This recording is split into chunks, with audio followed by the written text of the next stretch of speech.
In this video, I will guide you on how to switch languages on Messenger. If you want to change language on the Messenger app, then the first thing you want to do is open up your settings. That is because on the Messenger app, there is no option of language settings. So go ahead and open up settings on your device. Now scroll down and find the option of General Management.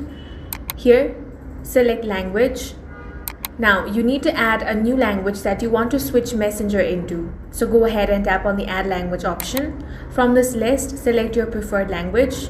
Now you want to set this language as default or as the primary language of your device. Once that is done, you will find that the device language has been switched.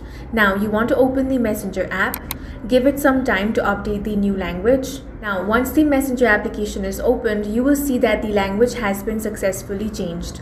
If you want to switch languages, you can simply change the device language, and in this way you can easily change language on Messenger. If you found this video useful, make sure to hit the like button and subscribe for more videos like this.